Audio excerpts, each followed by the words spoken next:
Secretaría de Educación y el Sistema Estatal de Telecomunicaciones presentan Vocación por la Enseñanza. Nuevas herramientas para grandes logros en la educación. Esto es De la A a la Z. Puebla en Casa.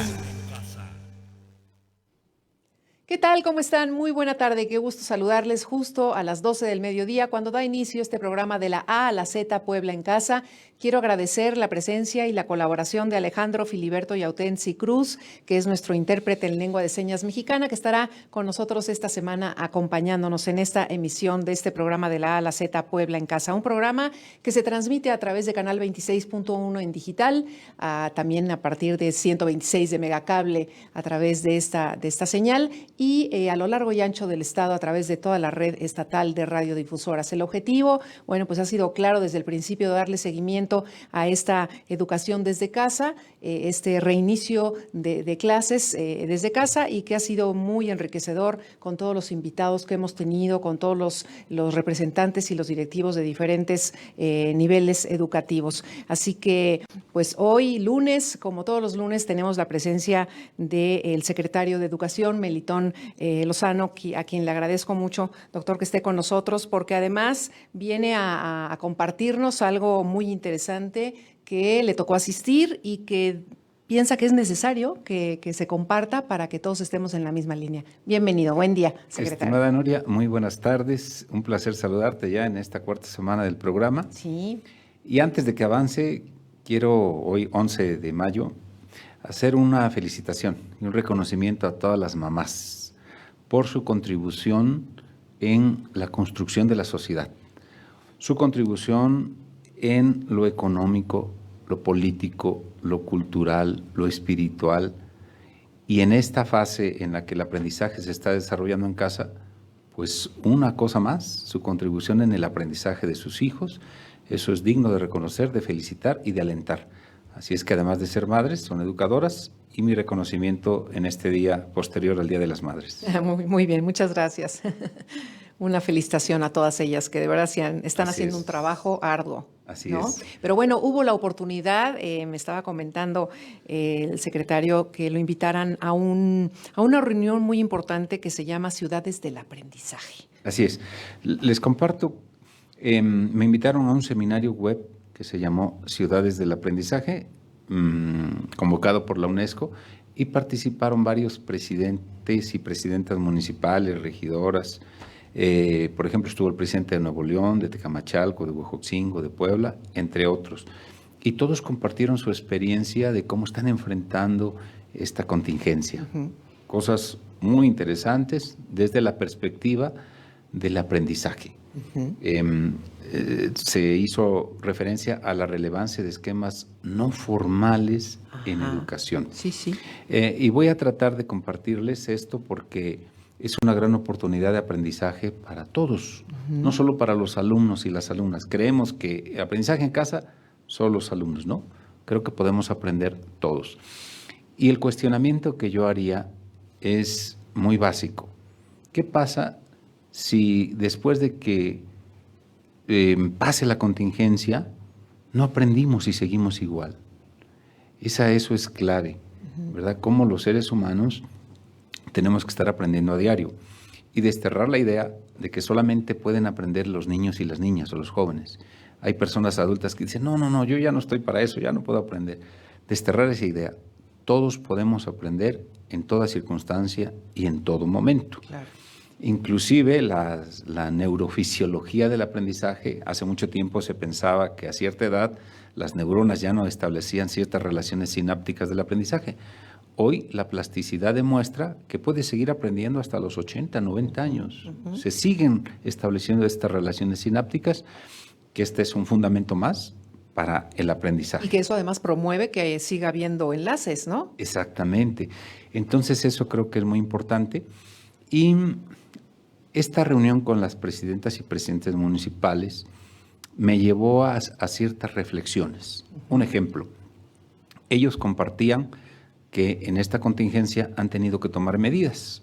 Por ejemplo, instrumentar el cierre de negocios. O el día de ayer, por ejemplo, el limitar el acceso a los panteones, que mucha gente tiene la tradición de llevar flores. Claro. Sin embargo, si estas acciones no van acompañadas de un proceso de aprendizaje, pasarán y no quedará nada que nos sirva en un futuro. Si la gente lo observa como una imposición, pues entonces hasta hay rechazo, resistencia. Se enojan. Y no aprendizaje. Pero si reflexionamos la importancia de llevarlas a cabo, el beneficio que obtenemos, cómo cuidándonos nosotros cuidamos a los demás, esto se convierte en una toma de conciencia, se incorpora en nuestro modo de ver las cosas y provoca un cambio de actitud. Claro. Que eso es justamente el aprendizaje. Entonces ahí estaremos aprendiendo algo que nos va a servir en un futuro pasada la contingencia. Otro ejemplo, el día de hoy empieza el Hoy No Circula. ¿Verdad? De igual manera, si no nos damos la oportunidad de reflexionar cómo estas cosas contribuyen a mayor aglomeración, mayor circulación, no solo en las calles, sino en los negocios, porque se utiliza el vehículo para llegar y existen conglomeraciones, se convertirá en una imposición y no una toma de conciencia. Entonces, las ciudades del aprendizaje son justo eso, como la forma en que se organiza una ciudad, y por ciudad también podemos entender comunidad, claro, el barrio, la colonia, la forma en que está organizada. Todo lo que allí se lleva a cabo es motivo de aprendizaje. Claro, y además tiene que haber una red de información muy fuerte para que todos tengamos toda la información, ¿no? Así es, ¿no? totalmente de acuerdo. Podamos tener ese aprendizaje. Exactamente. Entonces, significa volver la mirada, volver la vista a la importancia de la educación. Y que la educación no solamente son aulas, ¿verdad? Porque es justo, estábamos en un ambiente de aprendizaje formal. Un aula, se pasa lista, pizarrón. Hoy estamos en un ambiente de educación no formal, en un espacio distinto, donde tenemos que generar, y eso es el aprendizaje, ciertos conocimientos, ciertas habilidades, pero sobre todo actitudes. Si eso no pasa, se resbala el conocimiento y seguimos siendo iguales. Ahora me voy a ir a algunos ejemplos de la vida cotidiana y también que he enfrentado como docente. Como tú sabes, durante muchos años he dado clases de biología y en los programas de secundaria vienen los temas de nutrición y se discute en las aulas todo lo relacionado a las proteínas, los carbohidratos y el plato del buen comer y muchos otros hábitos alimenticios. Y es verdaderamente frustrante a veces observar que en el recreo las niñas y los niños van a comprar un refresco. Sí. O una sopa. Comida chatarra. Comida chatarra, ¿no? Después de la clase, ¿no? O terminando esa clase. Entonces, ¿qué fue lo que sucedió? Sí. Es probable que tuvo ciertos conocimientos, pero no cambió la actitud. Claro. No hubo un proceso de incorporación, de toma de conciencia que me lleve a un nuevo hábito. Ese es el ejercicio clave de la reflexión. ¿Pero de qué dependerá eso? Es muy sencillo. Y justamente está el aporte de los docentes. Los docentes tenemos la responsabilidad de habilitar al alumno para que aprenda por sí mismo, lo que le llamamos el aprender a aprender. Pero todavía voy a ir un poco más profundo. Tiene que ver con un proceso autocorrectivo de aprendizaje. Es decir, estar reflexionando constantemente. Y voy a citar otro ejemplo de la vida cotidiana. Yo luego les decía a los alumnos con los cuales convivía de 14, 15, 16 años, les decía, miren, la madurez y la sabiduría no depende de la edad, sino depende de la capacidad que tienes para reflexionar lo que vives. Es decir, puedes encontrarte a una persona de 60 años y a uno de 17, y el de 17 ser mucho más maduro y más ecuánime, más responsable y tomar mejores decisiones. ¿De qué dependió? ¿De la edad? No. De la cantidad de experiencias, no, sino de la posibilidad de reflexionar estas experiencias y al reflexionarlas te lleva a un proceso de toma de conciencia y te esfuerzas por tomar mejores decisiones. Claro. Ese es el sentido esencial de la educación. Si no reflexionamos, entonces estaremos llevando a cabo acciones mecánicas, repetitivas, transmisivas, que es lo que no queremos de la educación, sea en el aula o sea en la casa. Claro. Otro ejemplo de los presidentes municipales, muchos decían que el primer reto era la subsistencia. Muchas familias ante el confinamiento familiar pues se quedan sin trabajo y sin alimento. Entonces ha habido en todas las ciudades que compartieron su experiencia programas humanitarios de entrega de paquetes alimentarios. Y hacíamos la reflexión, esta acción que de por sí se realiza, ¿dónde estaría el ingrediente de aprendizaje? En la formación de la solidaridad. Porque si no se genera esta reflexión, claro, entonces se convierte en una acción paternalista, en la obligación de los gobiernos de entregar esto.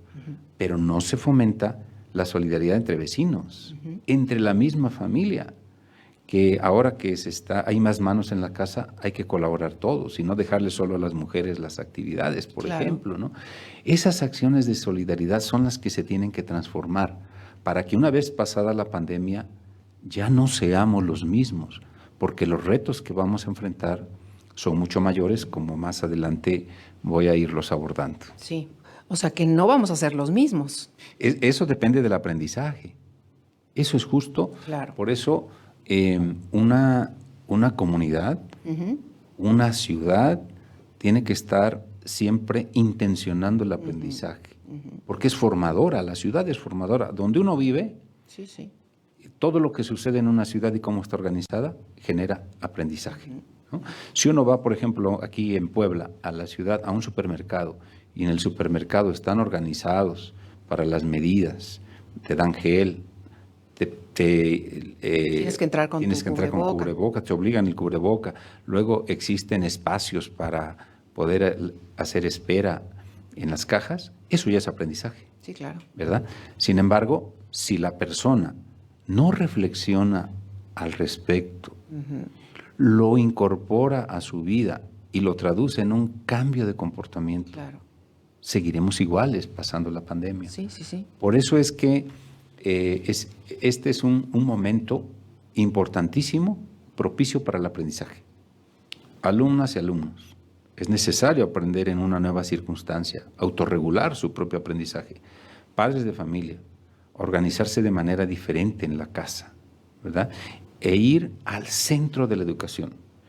El fin de la educación no solo es aprender números, es ser más solidario.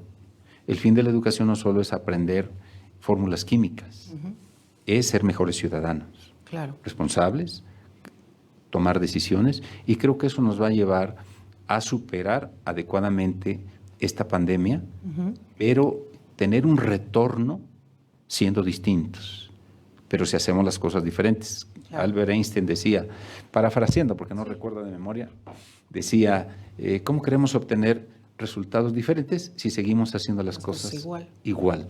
Entonces hoy nos exige a todos hacer las cosas diferentes, pero sin perder de vista lo esencial de las cosas. Así como en los trabajos solamente pueden estar funcionando las cosas esenciales, en este momento lo que tiene que estar funcionando de la educación es lo esencial. Quitar la paja e ir a lo esencial. Ahora, en una familia, secretario, que ahorita está viviendo este regreso a clases desde casa y está viviendo cada quien su entorno, pues todo lo que le toca vivir, ¿qué pasa cuando alguien de la familia es reacio a este aprendizaje? ¿En quién recae, en este caso, la responsabilidad de poderle hacer ver a este integrante de la familia que de esto vamos a aprender todos, ¿no? No sé si el docente en este caso, claro, si el papá, la mamá, los hermanos. Yo creo que es algo al mismo tiempo sencillo y por otro lado un poquito complejo. Lo sencillo es muy fácil, dialogando. Dialogando. El diálogo es la base para el entendimiento, para la comprensión, para la toma de conciencia. Y los seres humanos nos hicimos humanos justamente por el lenguaje. Entonces, en este sentido, hay un autor que a mí me encanta, es biólogo, epistemólogo chileno, Maturana, dice dialogando, porque solo así sabemos lo que está sintiendo y pensando el otro. Él cita un ejemplo de que a un niño le preguntan, ¿cuánto es 2 más 2? Y entonces el niño responde, 5. No tiene lógica, no tiene racionalidad. Entonces él le pregunta, bueno, ¿pero por qué 5? ¿Cuánto eran 2 más 2 manzanas? Dice, bueno, son 5 porque una se la regalé a mi maestra. Es una forma emocionalmente distinto de que el niño experimentó el planteamiento de que le estaban haciendo. Entonces, no sabríamos jamás qué está pensando el otro, qué está sintiendo el otro, si no dialogamos. A eso yo le llamo reflexión. Necesitamos reflexionar constantemente y también actuar. Que esta reflexión nos lleve a la actuación de hacer las cosas distintas. Por ejemplo, en casa, necesitamos reflexionar cómo están distribuidas las tareas. ¿A quién le toca lavar los trastes? ¿A quién le toca lavar la ropa, hacer la comida, trapear? Si no se reflexiona, nunca va a haber el entendimiento de por qué es necesario participar todos. A veces damos por hecho las cosas. Damos por hecho las cosas que así se comprenden, pero no. Y hasta que no confrontamos nuestras formas de ver la realidad, de ver el mundo en su conjunto, entonces no nos damos cuenta de que es necesario transformar. Claro. Y por eso la educación transforma. Y en este sentido vamos a una nueva práctica. Sí. Y cuando en la casa, después de dialogar, y se cambian los hábitos, y se vuelve a reflexionar, vamos mejorando. Así es como nos transformamos los seres humanos. Claro. Por eso es que la educación no tiene que ser repetitiva, mecánica, transmisiva, memorística, sino reflexiva, humana, crítica, responsable y ética. Eso es lo que, y esta forma de aprendizaje o de educación se tiene que priorizar en este momento de la pandemia, ¿verdad? Cuando decimos seleccionar los aprendizajes fundamentales, nos estamos refiriendo a esto. Si un ser humano aprende a ser más responsable, estamos logrando los máximos fines de la educación. Si un ser humano aprende a ser solidario, estamos logrando los máximos objetivos de la educación. Entonces, ese es el reto y hoy les comparto porque embona muy bien lo que son los procesos de educación formal con los procesos de educación no formal que tienen que ver con aprendizaje en la familia, en el transporte público, en el supermercado, en el mercado, en el panteón. En todos lados podemos generar un proceso de aprendizaje que nos lleve a comprender la importancia del momento que estamos viviendo. El momento que estamos viviendo es un momento fuerte, fuerte. Ya no hemos compartido las diapositivas, pero hay un libro el cual quiero recomendar. Se llama, bueno, a ver si aparece ahí porque se me olvida el no nombre. se preocupe. Pero es un libro que hace una reflexión muy sólida.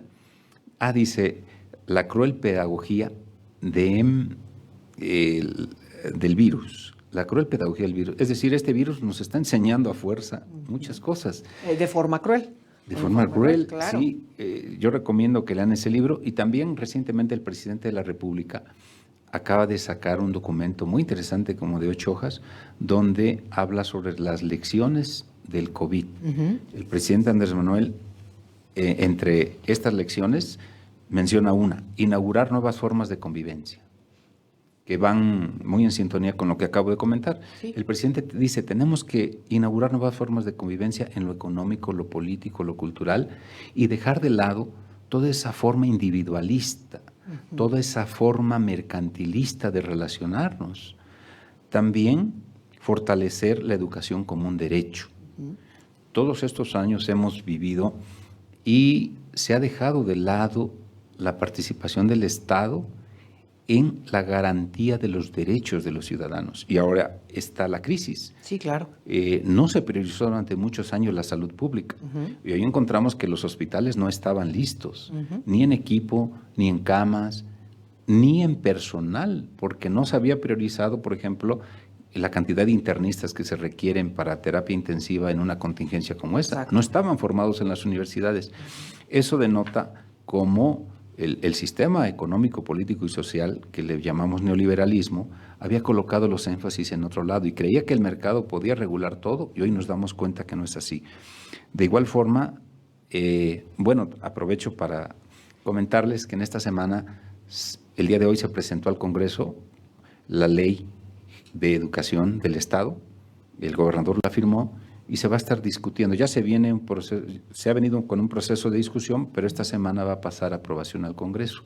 Y justo en esta ley se establecen estos criterios que yo estoy señalando. Uh-huh. La educación a lo largo y ancho de la vida, la educación como un derecho, y que posibilite la formación solidaria de seres humanos. Por otro lado, el presidente de la República decía que ante las enfermedades crónicas, la necesidad de un movimiento global de prevención y educación para la salud, orientación nutricional y ejercicio físico, y a las prácticas deportivas. Uh-huh. Hoy, cuando vemos cuántos casos hay de personas infectadas o que han perdido la vida, todas están relacionadas con hipertensión, obesidad y diabetes. Uh-huh. ¿Y cuál es la causa fundamental? Bueno, un sistema social que ha priorizado y ha generado el consumo irracional de esto, y que ahora, por eso digo, si no aprendemos y seguimos igual, claro, entonces no habremos extraído los aprendizajes fundamentales. Sí. Por eso el presidente tiene que haber un movimiento global de prevención y educación para la salud, para la buena alimentación. Y en ese cometido, la familia juega un papel fundamental. Claro. Porque en el aula podemos estar diciendo una cosa, como la experiencia que comenté, pero en la familia estar tomando refresco todos los días, por ejemplo, ¿no? Uh-huh. Luego, dice otra lección que menciona el presidente, un mundo más solidario, evitar el acaparamiento y el lucro. Uh-huh. Observamos que varios acapararon alimentos o los pusieron más caros. Esa es una acción insolidaria. Uh-huh. O el lucro en los medicamentos, el lucro en los aparatos, un respirador. En el alcohol, en el gel antibacterial, sí, ¿no? Un respirador antes de la pandemia costaba $10,000. Hoy día cuesta $100,000, por ejemplo. Entonces requerimos un mundo más solidario. Nada más le añadieron un cero. Así es. Por eso es que la solidaridad tiene que ser desde el ámbito familiar, uh-huh, en el ámbito del barrio, la colonia, pero también a nivel internacional. Claro. Porque así como hemos venido viviendo, ha sido más centrado en el mercantilismo, uh-huh, y en sacar ganancia. Claro. Y eso tiene que transformarse, porque de lo contrario, qué bueno, como dice el presidente, que no ha pegado en continentes como África, porque ahí sería mucho más lacerante. Uh-huh. Siguiente, fortalecer valores culturales, morales y espirituales, y reconocer a la familia como la mejor institución de seguridad social. Uh-huh. Hay muy pocas políticas públicas dirigidas a la familia. La mamá o el papá a veces no sabe cómo orientar. Y creo que es una tarea de todos, uh-huh, de las ciudades, volviendo a esta red de ciudades del aprendizaje, de que la familia sea revitalizada, la familia sea reconocida, y que los procesos de aprendizaje no formal, como los que ya venía mencionando, se lleven a cabo para que la transformación de los valores sustantivos se gesten desde ahí. Uh-huh. Sí, porque ha habido un reencuentro familiar obligado. En así muchos casos, ¿no? Un reencuentro familiar obligado que, como dice este dicho popular, no hay mal que por bien no venga, uh-huh, porque ahora nos enfrentamos hacia un reto, y el reto, la exigencia nos lleva hacia algo positivo o algo negativo. Extraigamos lo positivo. Claro. ¿Verdad? Ahora, en el caso educativo, secretario, me gustaría preguntarte, ¿hubo un replanteamiento urgente de la educación ante la contingencia, ¿no? Se reunieron, muchos ya tenían obviamente su plan de todo el ciclo escolar, pero de alguna manera hubo un replanteamiento urgente en ese momento de cómo se iba a actuar, ¿no? Así es. Este replanteamiento, una vez levantada la contingencia, ¿va a cambiar la educación? Sí, yo creo que ya la está cambiando si nos permitimos reflexionar qué necesita cambiar, uh-huh, ¿verdad? Y vuelvo a hacer énfasis. Algo que necesita cambiar es volver la mirada al sentido esencial de la educación, que no es que aprendan números y letras, uh-huh, sino es formar ciudadanas y ciudadanos responsables, conscientes, ecológicas, socialmente, éticos, que aprendan a tomar decisiones que no les afecten a ellos ni a los demás, y que se respeten a sí mismos, por ejemplo. Uh-huh. Hacia allá tiene que estar orientada la educación. Eso no quiere decir que descuidemos las matemáticas, la física, la química, la historia. No. Esos son contenidos que nos ayudan, pero que son procedimentales para lograr este gran fin de la educación. ¿Qué es esta formación integral? Esta formación integral ser, ¿no? y justo la formación integral es lo que persigue la nueva escuela mexicana. Y una vez pasada la pandemia, tenemos que colocar mucha atención en esto. Anteriormente solo se le ponía mucha atención a lo cognitivo, a lo racional, pero los seres humanos somos más que racionalidad. También tenemos la parte física, emocional, cívica, moral, estética y ética. Entonces, si solamente desarrollamos una dimensión, estamos formando fenómenos. Por eso la necesidad de la integralidad. Y hay que ponerle más atención a lo que se ha descuidado. ¿Y qué es lo que se ha descuidado todos estos años? La parte ética, la parte moral, que forma un sujeto responsable, repito, capaz de tomar buenas decisiones para sí mismo y para los demás. Y en esta contingencia, si yo tomo buenas decisiones para mí, de cuidarme, al mismo tiempo estoy cuidando a los demás. El protegerme, protejo a los demás, por ejemplo. Y eso es una acción solidaria. Entonces creo que eso es algo que está cambiando o que debe de ayudarnos a reflexionar para cambiar. Claro. Por eso tenemos que aprovechar. Y como ya nos queda muy poco tiempo, creo que hay algo que estas reflexiones, estas lecciones que ya muchos están sacando y nos ayudan a pensar. Hay una idea muy clara que dice que necesitamos reforzar una idea donde nos haga caer en cuenta que hay mucho más vida en el planeta que la vida humana, ya que la vida humana tan solo representa el 0.01 de la vida en el planeta. Por lo tanto, la defensa del planeta en su conjunto es la condición para la continuidad de la vida humana. No, si nos creemos que tenemos el 90%, ¿no? Así es. ¿Verdad? Entonces hoy ha habido mucha pérdida de vidas. Sí. Y esta pandemia nos hizo sentir que somos muy vulnerables. Y yo creo que habrá más pandemias en la historia, como los ha habido a lo largo de la historia. Y por lo tanto, puede ser que sean más letales. Entonces, el planeta reacciona. Los ecosistemas tienen su reacción. Por lo tanto, hoy cuidar la vida del planeta es cuidar a nosotros mismos. Y finalmente, ser capaces de imaginar al planeta como nuestro hogar común y a la naturaleza como nuestra madre original, a quien le debemos amor y respeto.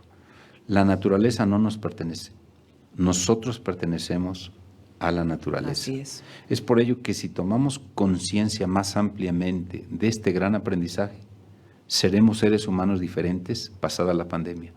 Seremos alumnos diferentes, maestros distintos, padres de familia totalmente diversos, y siendo conscientes de que lo que tenemos que atacar son las causas que provocaron la pandemia y no solo las consecuencias. Entonces creo que ese es el sentido del aprendizaje. Y termino diciendo que pues, el aprendizaje es a lo largo y ancho de la vida. Es decir, desde que uno nace hasta que uno muere. Sí. Y a lo ancho de la vida en todos lugares. Si somos capaces de reflexionar, de pensar, de sentirnos sensibilizados y cambiar nuestro modo de actuar. Y ver que cada minuto es una enseñanza, ¿no? Es una enseñanza, y si se traduce en un cambio de conducta, creo que se estará reflejando en que verdaderamente funcionó la educación. Si no, será otra cosa, pero no educación. Pasará de largo, se escurrirá y se irá. Como agua de río. Exacto, y eso es lo que hace distinta a una persona de otra, a una comunidad de otra y a una sociedad de otra. Así es. Pues buena la enseñanza de esta red de ciudades del aprendizaje. Creo que Puebla y el Estado de Puebla ha tenido seguramente mucho bueno que aportar en esta red. Muchas gracias, secretario. Gracias. Melitón Lozano, secretario Nuria de Educación, por haber acompañado este lunes de la A a la Z Puebla en Casa. Y a ustedes los invitamos para que mañana sintonicen nuevamente este horario de programa. Recuerde que toda la información relativa a este reinicio de clases desde casa la encontrará en el portal www.cep.puebla.gov.mx. Nosotros nos vamos, que tengan una excelente tarde y mañana nos vemos aquí a las 12 de la A a la Z Puebla en Casa. La modernización de nuestras escuelas tiene como base los ejes de la nueva escuela mexicana, perfilando a las 4 A's: asequibilidad, adaptabilidad, accesibilidad y aceptabilidad como el factor principal para brindar un servicio educativo que ponga al centro el aprendizaje de niñas, niños, adolescentes y jóvenes para la transformación social. Esto fue De la A a la Z,